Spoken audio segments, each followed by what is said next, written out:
Olá, torcedor palmeirense, tudo bem com vocês? Eu sou Walter Martins do canal Notícias do Verdão. O Palmeiras venceu por 3-1 a equipe do River Plate e se qualificou para disputar a semifinal da Taça Libertadores da América. Num jogo bastante truncado e bastante confuso por parte da arbitragem. O técnico Abel Ferreira falou sobre a partida em sua entrevista coletiva. Vamos ouvir o que o treinador tem a dizer. Vale lembrar que as imagens desse vídeo, todas elas são creditadas à TV Palmeiras. Portanto, fiquem agora com o técnico Abel Ferreira. Com seu time para a etapa final e como esses jogadores que entraram na segunda etapa conseguiram dar um ritmo para o time do Palmeiras sair hoje classificado pela 12ª vez a uma semifinal de Libertadores. Olha, boa noite a todos. Para ser bem sincero, e a minha opinião feita em cima daquilo que é uma análise de um jogo bem emotivo. A primeira vez que o nosso adversário foi à nossa baliza, fez o gol de bola parada, eu acho que isso de certa forma nos intranquilizou um bocadinho. Não porque nós não tivéssemos a nossa forma de atacar bem definida, mas porque não fomos ousados e agressivos ofensivamente. Acho que sinceramente esse golo nos intranquilizou um bocadinho. O intervalo veio, na minha opinião, em muito boa hora. Acho que demos uma boa reação. Eu falei muito com os jogadores sobre a importância de um jogo como este, de termos a calma e o foco e gastar a nossa energia naquilo que nós controlávamos, que eram as nossas tarefas que estavam bem definidas para cada um, e que não entrássemos nesta discussão do árbitro, do adversário, dos torcedores, que gastássemos a nossa energia nas nossas tarefas. Fizemos também 2 ajustes táticos, quer no lado direito, quer no lado esquerdo. Na primeira parte tínhamos só 2 jogadores no corredor de cada lado, na segunda tínhamos 3. E depois, como te disse, acho que fomos bem diferentes, fomos mais agressivos com bola, fomos mais agressivos sem bola, num jogo equilibrado. Não posso dizer que não foi um jogo equilibrado, nosso adversário tem muita qualidade. Eu, se tivesse que dividir isto em 4 partes, eu acho que na primeira parte do jogo lá nós fomos melhores, na segunda parte o nosso adversário foi melhor do que nós, o River Plate no segundo tempo do jogo de lá. No primeiro tempo aqui foi um jogo equilibrado, apesar do River ter feito o golo. Estou-me a lembrar também de uma situação de bola parada na primeira parte, podíamos também fazer golo. Mas na segunda parte eu acho que nós fomos mais dominadores, conseguimos impor o nosso jogo. É verdade que depois com a expulsão o jogo fica praticamente definido. E como falaste do Fux, o Fux entrou para substituir o Gomes, e é uma das características que este jogador tem, a qualidade na saída de bola e a visão que ele tem e a qualidade técnica são de facto acima da média, e é um dos pontos fortes do Fux. Abel, boa noite, tudo bem? Você falou um pouquinho já dessa questão anímica do primeiro tempo também, e era normal até pela circunstância, a necessidade do River Plate dessa remontada aqui no Allianz Parque, mas me pareceu que em nenhum momento o Palmeiras perdeu o controle do jogo, né? Ou que o controle do jogo ficou nas mãos do River Plate. Pareceu muito mais essa questão anímica do Palmeiras ter sentido um pouquinho da pressão, o quanto isso é natural, principalmente como você tentou reverter isso com essa conversa no intervalo com os jogadores, e dentro dessa dificuldade que o Palmeiras teve de se manter ofensivo no primeiro tempo, tem algo a ver também com essa linha de 5 que foi montada no meio-campo pelo Gallardo hoje. O Andrés teve pouco espaço, né? Não tinha muito tempo de receber a bola, pouco participou do primeiro tempo. Se essa também foi uma dificuldade do Palmeiras nessa primeira etapa. Obrigado. Olha, obrigado pela pergunta. Acho que é uma pergunta muito boa naquilo que tem a ver com aquilo que eu acho que eu sou melhor, é na parte tática. A verdade é que nós já estávamos à espera que o nosso adversário fosse fazer algo diferente do que fez lá. Já tinha acontecido aqui o ano passado. É por isso que eu gosto destes treinadores que são mais imprevisíveis, que nos obrigam a ter que estudar e perceber que tipo de situações ele ia fazer em função daquilo que aconteceu no jogo de lá. Nós começámos a pensar muito que ele ia fazer exatamente um pouquinho daquilo que fez na segunda parte do jogo de lá. E quando montámos a estrutura daquilo que podia ser o nosso adversário, com 5 jogadores por dentro, jogando só com um centroavante, mas com a chegada do Galupo, com a chegada do Nacho, com a chegada do Quintero, nós preparámos isso muito bem durante os 2 dias que tivemos para preparar este jogo. Portanto, a nossa equipa naquilo que tinha a ver com os aspectos dos encaixes defensivos, estivemos muito bem, apesar do gol ter sido de bola parada só.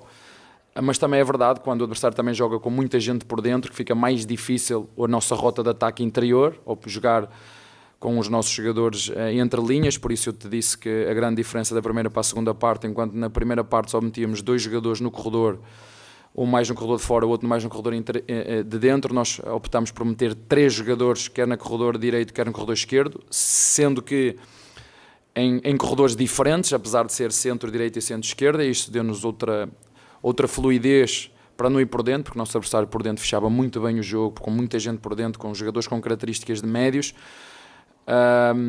Mas como estavas a dizer, eu concordo contigo, a primeira vez que lá foram fizeram um golo, isso tranquilizou-nos um bocadinho, mas depois eu acho que foi uma das coisas que eu referi muito à nossa equipa, a calma, e depois ajudá-los naquilo que tem a ver com a organização tática da equipa, mas mais que tudo ajudá-los no sentido deles entenderem quando nós precisamos de usar a nossa técnica, a nossa decisão, o nosso cruzamento, o nosso passo, o nosso remate.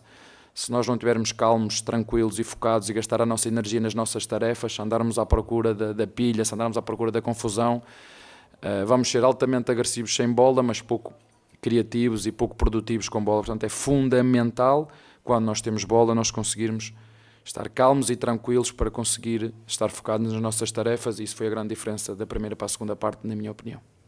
Oi, Abel. Boa noite. Você, depois da eliminação na Copa do Brasil, você remontou a equipe, principalmente ali com a dupla Flaco Lopes e Vitor Roque. Nesses 9 jogos, o Vitor Roque fez 8 gols e o Flaco 7. É a dupla que está potencializando o desempenho do time? Como é que você, taticamente, explica o time que deslanchou com os dois? Até brincando com a situação, o Veiga falou que o Flaco foi para a seleção e voltou o Messi. Você concorda? Menos porque, já disse várias vezes, o Brasil é um país especial, mas não pode ser do 8 e do 80, não é? Vocês sabem muito bem o que é que a torcida fez comigo, e portanto eu sou exatamente o mesmo, mas não me esqueço daquilo que fizeram e o que é que me chamaram, a mim e aos meus jogadores, não me esqueço. Isso está marcado no meu coração, está marcado, isso é algo que sangra por dentro. Porque o que eu sempre disse, mais que uma vez, que tudo o que eu faço aqui é dar o melhor que sei e que posso para ajudar os meus jogadores a serem melhores. E os meus jogadores também sabem que dentro do CT, independentemente do que se passa fora, que nós estamos lá para cuidar deles, estamos lá para trabalhar juntos, estamos lá para tentar, em função das saídas e entradas dos jogadores, em tentar criar a melhor forma, o melhor sistema que encaixe nas características dos jogadores e que encaixe também naquilo que são as ambições do nosso clube, mas nunca esquecendo desta reestruturação. Mas eu não posso só falar desses 2 jogadores sem falar daquilo que é a energia da equipa, não só dos que jogam, mas que também não jogam. Da energia hoje do jogo, é fácil de perceber quando os nossos torcedores estão connosco, é fácil de perceber, tu sentes isso na pele, não é? Umas vezes eles cantam os nomes dos jogadores, outras vezes não cantam. Portanto, nós ou acreditamos no Palmeiras, ou acreditamos no treinador, ou acreditamos naquilo que estamos a fazer, ou não vale a pena, não é? Portanto, quando esta energia, quando os torcedores estão connosco, todos os torcedores, não só uma parte, todos, quando todos estão connosco, quando a nossa direção acredita naquilo que o treinador faz, quando o treinador acredita naquilo que os jogadores fazem, quando os jogadores acreditam no treinador, e estes 4 pilares, que eu lhe chamo as 4 pernas de uma cadeira, estão no mesmo sentido, falo nos nossos torcedores, falo da nossa diretoria, falo dos nossos jogadores e falo da nossa comissão técnica. Quando isto está tudo, estamos mais próximos de fazer jogos como este, com esta energia que dentro do chiqueiro tem, que pega fogo, sente-se. E quando hoje começou o jogo, quando ouviste, entre aspas, o nosso hino, e isto começa-me a arrepiar, ok, estamos preparados para fazer um grande jogo. Isso ajuda-nos imenso, porque nós precisamos deles, e como foi a nossa presidente no dia que nós fomos eliminados para o Corinthians. Eu sou profissional desde os 18 anos, nunca na vida tive um líder como ela, que num momento tão difícil, tão duro para todos, juntasse todo o staff, todos os jogadores, comissão técnica, e falasse aquilo que ela falou. Portanto, eu sou um sortudo, um felizardo de ter uma líder como ela, que nos dá todo o apoio, nos bons, mas sobretudo, isso é que faz a diferença, é nos maus momentos. Nos maus momentos é que nós vemos quem é quem, não é? Eu costumo dizer que o que é um casamento perfeito? O que é um casamento perfeito? É uma mulher imperfeita com um homem imperfeito que fazem tudo para nunca desistirem um do outro. Fazem tudo para nunca desistir um do outro. E ainda que não esteja casado com o Palmeiras, mas é isso que se passa dentro. Ninguém é perfeito aqui dentro, eu não sou perfeito, os jogadores não são perfeitos, os torcedores também não são perfeitos, mas da minha parte e da parte da direção e dos jogadores fazemos tudo para que ninguém desista de ninguém, para que possamos estar juntos em busca daquilo que são os nossos objetivos. Está bem? Não, isso já é pedir demais. Abel. Mas foi o oposto do que todos fazem aqui no Brasil. É só tu pensares aquilo que se faz aqui, ela fez exatamente o oposto dos outros dirigentes. Abel, boa noite, Zé Henrique, Rádio Energia 97.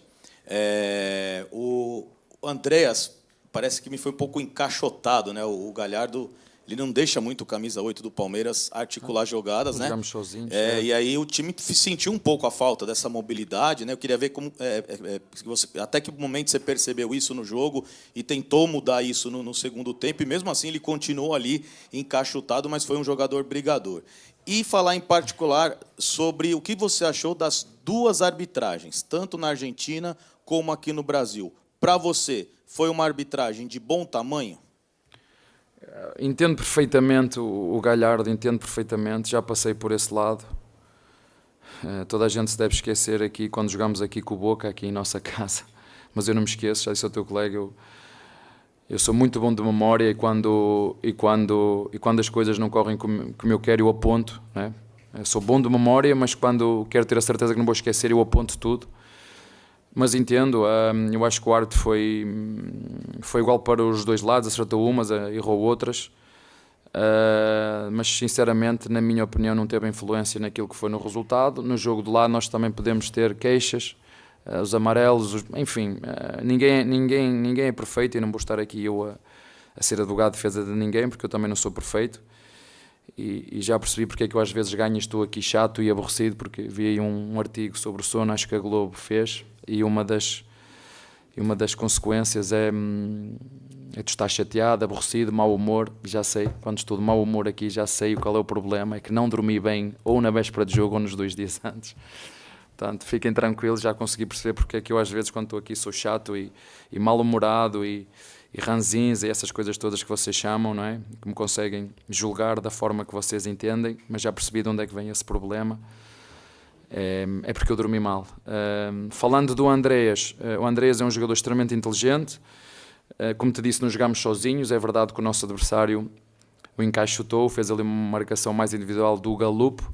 Tentámos meter à frente dele o Lopes para ver se tirávamos a marcação ou do lateral esquerdo, o Acunha, para não vir buscar, e muitas vezes ele fez isso na primeira parte e veio falar comigo: mister, eu estou ali, não estou a conseguir dar linha de passe, vou ter que baixar mais um bocadinho. Pois bem, jogar futebol muitas vezes também é exatamente isso, é desmarcar-me para onde não tem ninguém e passar a bola para quem está livre, e isso ele é um jogador exímio nisso.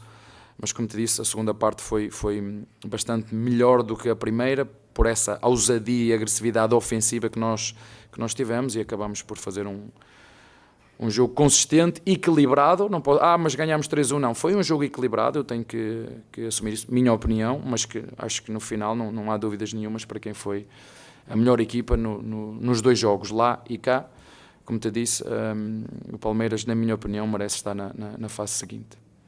Abel, tudo bem? Boa noite. Bruno Milhozzi, Rádio Bandeirantes.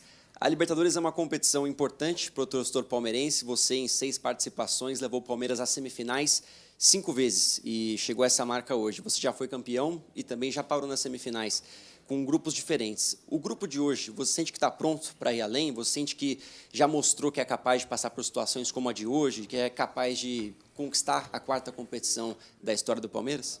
Assim, primeiro dizer-vos que ninguém quer ganhar mais do que eu e do que os jogadores, porque esta é a nossa profissão. É disto que nós vivemos. Entendo perfeitamente tudo, mas não há ninguém que queira ganhar mais que com os treinadores, com o staff, com os jogadores, aqueles que trabalham todos os dias para um objetivo que foi nosso, que é nosso, e que sei que também que os nossos torcedores também querem muito, e nós precisamos deles a fazer a função deles, que é apoiar a equipa como foi hoje, com esta energia, com esta vibração, que nos ajuda e que nos empurra de uma maneira absoluta. Agora, nós sabemos que são jogos a eliminar, tudo pode acontecer. Hoje, primeira bola que o adversário vai lá, fez golo, ficámos um bocadinho tranquilos. Um lance que definiu o jogo foi a esperteza do Fux para fazer um passe belíssimo, em que o Facundo, que é a esperteza do jogo, perguntas: eu treinei aquilo? Não treinei aquilo, isto é dos jogadores. Por isso é que muitas vezes vos digo, o treinador dá as coordenadas, mas quem persegue os caminhos, e às vezes este caminho está bloqueado, tem que ir pela direita, são os jogadores, eles é que são os verdadeiros protagonistas. E o jogo abriu-se assim, porque senão íamos sofrer até ao fim, porque é assim que funciona. Na próxima eliminatória, logo vemos, nós não escolhemos adversários, são 2 jogos, tudo pode acontecer. Agora, isso não altera aquilo que são os nossos objetivos, porque já o traçamos no início, portanto, seja quem for, o nosso objetivo irá ser o mesmo, mas temos essa ambição, e é verdade, apesar, já falei isto várias vezes, mas parece fácil trocar 16 jogadores, continuar a equipa a dar uma boa resposta. Eu volto a dizer, ao contrário daquilo que foi, que alguns escreveram, que alguns falaram, eu tenho uma opinião completamente diferente daquilo que foi a nossa época até o momento. Sim, tivemos momentos menos bons, como acontece com todas as equipas, mas a equipa esteve sempre lá. Esteve lá no Paulistão, esteve lá no Mundial, esteve lá na Copa, está lá no Brasileirão e continua a estar aqui na Libertadores. Como eu vos disse, acho que há aqui uma coisa que é comum. Continuamos a ser uma equipa competitiva, continuamos a ser uma equipa que chega para ganhar. Se vamos ganhar, não sei, porque eu não tenho varinhas mágicas. Agora, o que eu sei é que estamos numa reconstrução, estamos a criar lideranças novas dentro do grupo, estamos a criar dinâmicas novas dentro do grupo. E quando eu cheguei, é verdade que eu tinha um grupo com bons homens.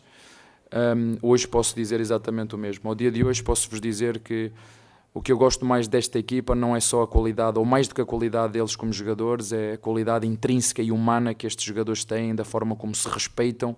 Vocês puderam ver o Giai a cumprimentar o Kelvin durante o jogo. Isto é muito difícil quando os jogadores são rivais nas posições, mas há esse respeito, e acima de todos nós está o Palmeiras, e isso é algo que a mim, enquanto treinador, me deixa muito orgulhoso, porque o meu trabalho não é só ganhar jogos, porque apesar da cultura desportiva aqui ser sempre ganhar, e fico muito triste de ver, por exemplo, o Renato Gaúcho a deixar o Fluminense, que fez uma campanha absolutamente extraordinária no Mundial. Eu às vezes custa-me entender isto, mas enfim, as decisões não são nossas, há coisas que são culturais e que eu não vou mudar. Como eu vos disse, o Brasil é um país especial, mas enfim, vamos continuar neste caminho de perceber que quando ganhamos vão dizer que nós somos os melhores do mundo, e quando perdemos somos uma porcaria, e não é isso que nós somos. Somos alguém que trabalha muito, se dedica muito para dar alegrias aos nossos torcedores. É isso que nós vamos continuar a fazer enquanto trabalharmos juntos. Boa noite, Abel. Guilherme Giuliano da Web Rádio Verdão. Parabéns pela vitória e pela classificação. Abel, você mesmo acabou de falar sobre o encaixe de marcação que a equipe do River Plate fez em cima do Andreas, mas um jogador hoje que a torcida já vem anotando há muito tempo que ele vem se destacando, e hoje, principalmente com esse encaixe de marcação, ele também marcado, mas mesmo assim conseguiu ter bastante espaço para jogar e criar oportunidades, foi o Lucas Evangelista. Queria que você falasse sobre esse desenvolvimento do Lucas, que chegou e foi passando por esses estágios, e agora está consolidado, tem conseguido fazer boas atuações como a de hoje. E se me permite a segunda, o Kelvin. Muito se falou sobre ele ser um jogador que vinha de um futebol pouco conhecido, futebol russo, que não tinha, a gente não acompanhava o futebol dele jogando no país, e como ele chegou no Palmeiras tão em pouco tempo e se tornou uma peça tão importante, tanto ofensivamente quanto defensivamente na sua equipe. Obrigado. Olha, eu não posso falar no Lucas e no Kelvin sem falar no Rios e no Giai. O Giai fez um belíssimo Mundial, chegaram propostas para ele sair, e nós, aliás, chegou propostas para toda a gente, não foi? Até para o treinador chegou. E nós entendemos que não podíamos deixar sair, mas são 2 belíssimos jogadores. O Kelvin nós já conhecíamos do Atlético Paranaense, era um jogador que conhecia muito bem o futebol brasileiro e a dinâmica do futebol brasileiro, portanto a adaptação dele foi fácil. E aqui quem chega ao clube, a verdade é que o brasileiro tem essa característica, o brasileiro recebe muito bem, eu falo isso por experiência própria como homem e como gringo, como vocês chamam, o Brasil recebe muito bem, mas o Palmeiras tem essa característica dentro dele. Portanto, a adaptação do Kelvin foi muito rápida, muito fácil, muito simples, e tenho 2 belíssimos jogadores para essa posição. O Lucas foi um jogador que nós fomos contratar ao Red Bull Bragantino, um esforço que eu pedi ao Barros e à nossa presidente, porque eu já o conhecia há muitos anos, já queria ter este jogador comigo no meu grupo, já no tempo em que eu era treinador do Braga, ele era jogador de Estoril, mas o Braga não tinha dinheiro para o contratar, não tinha balas, isso mesmo. Felizmente conseguimos ir buscar e estamos a falar de um líder, de um jogador que soube esperar pela sua oportunidade, que foi suplente do Rios, que trabalhou sempre, que sempre ajudou os colegas, é um jogador que sempre incentiva os colegas em todos os momentos, é um jogador fundamental naquilo que tem a ver com as dinâmicas, com as lideranças do nosso grupo. Saiu o Zé Rafael, saiu o Rocha, saiu o Mike, saiu o Rony, e nós precisamos deste tipo de jogadores, e fico muito contente e feliz por ele, por o ver a desempenhar da forma que ele desempenha, por procurar sempre os espaços para receber a bola, por ser dinâmico. Dá-me um orgulho muito grande ver este jogador com esta idade e com esta fome ainda de querer continuar a ganhar, porque ele, mais do que um grande jogador, ele é um grande homem, e fico feliz por tê-lo comigo. Abel, boa noite, parabéns pela classificação. Você falou que você é muito sortudo de ter a Leila Pereira como sua presidente. Antes do jogo, ela deu uma entrevista e, falando sobre a discussão sobre o seu futuro, ela disse: o contrato que eu ofereci ao Abel não tem multa para nenhum dos lados. E ela e a torcida nessa expectativa sobre a definição do seu futuro. Essa sinalização, né, de um contrato sem multa, que é algo raro, né, também é um outro ato raro aqui no futebol brasileiro, de que forma isso mexe na sua tomada de decisão? E, nesse momento, classificado para a semifinal, nesse momento de remontagem, como é que você está nessa decisão sobre o seu futuro? Por favor, obrigado. Aqui no Brasil tudo é raro, né? Vocês viram o que é que o Mourinho disse sobre o treinador de Palmeiras? Muitos fugiram. Eu não preciso de um papel nem uma caneta para dizer que quero ficar. Eu não preciso. O meu avô, o meu falecido amor, chamava-se Abel. Ele não assinava contratos. Falava de boca. Eu não preciso de assinar um contrato. Eu, com este Palmeiras, com esta direção, eu não preciso de contrato nenhum. Eu não preciso de contratos. Preciso só que as pessoas estejam dentro do clube, confiem no meu trabalho, e que os nossos torcedores também.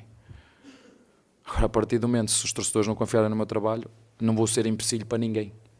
Agora, eu não preciso de assinar um contrato para dizer que quero continuar. O presidente sabe, e eu, antes do Mundial já, e o meu contrato com eles durou 1 segundo. Nem o meu agente foi preciso chatear. Não é preciso. É copy-paste. Não preciso de mais nada. Portanto, não preciso de assinar nada. Basta a minha palavra, é o suficiente. Para mim, para a Leila e para o Barros. É o suficiente para mim. Porque agora o foco tem que ser só nos jogos que temos, na Libertadores, no Brasileirão. Isso é o foco. E se tiver que chegar aqui para o ano sem assinar o meu contrato, não tem problema nenhum. Eu chego aqui para o ano sem assinar o meu contrato. Está bem? Obrigado, Abel. Obrigado a todos. Uma boa noite. Como vocês podem ver, o técnico Abel Ferreira falou sobre a partida, sobre a arbitragem, sobre o posicionamento de alguns jogadores e também sobre a renovação do seu contrato. Eu acredito que o técnico Abel Ferreira vai ficar no Palmeiras aí por mais 2 temporadas, como quer a nossa diretoria. O Palmeiras enfrenta agora o vencedor do jogo entre LDU e São Paulo. Quem vocês preferem pegar na semifinal? Deixa a sua opinião aí nos comentários. Se você chegou até aqui, então não se esqueça de se inscrever no nosso canal e também de curtir o nosso trabalho. Um forte abraço e avante palestra! Palmeiras!